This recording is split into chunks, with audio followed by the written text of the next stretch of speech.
ngayon, balikan natin si Willie Delgado Jr. na kasama. I understand si Palace spokesperson Yusek Claire Castro.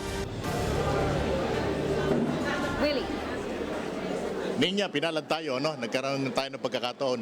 Makaharap natin in the flesh si Palace spokesperson Attorney Claire Castro. Attorney Claire, anong inaasahan natin ngayon sa ikalimang zona ng Definitely, makikita natin, madidig natin kung ano yung ulat ng Pangulo at yung mga susunod na gagawin pa ng pamahalaan at ng administrasyon. At aasahan din natin kung ano yung mga nais niya na batas na maipatupad at maisabatas.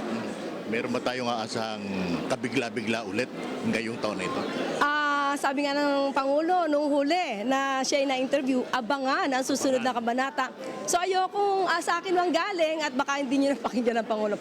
So pakinggan natin mamaya ang Pangulo. Mga ilang beses din nag-practice ang Pangulo sa kanyang script. Gaano kaya tatagal ngayon? Ang pag-practice niya kahapon, 1 hour and 20 minutes tumagal. Pero mabilis pa po yung pagbabasa nun. So, tignan natin kasi minsan yung speech niya kahit gawa na, minsan nababago pa niya. May mga may sisingit ba outside dun sa script? Let us see. Ganun ang Pangulo eh. Minsan binabago niya, minsan meron siyang word na gustong ipasok. So, tignan na lang po natin mamaya. Alright, hindi ka na abalahin. Maraming salamat po at Attorney Thank you, Willie. Thank you, Nina.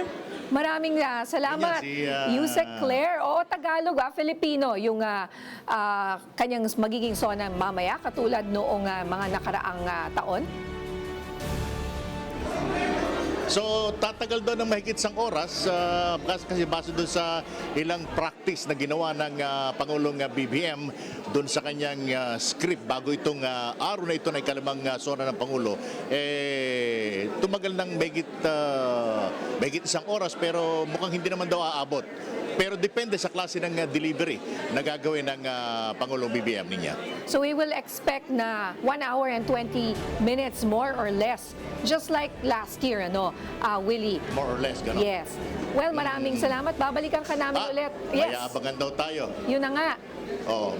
May abangan daw tayo, may abangan daw tayong malaking sasabihin ng Pangulong BBM. At yan ang aabangan natin sa mangyayaring zona mamayang alas 4 ng hapon. Alright, maraming salamat, Willie Delgado Jr.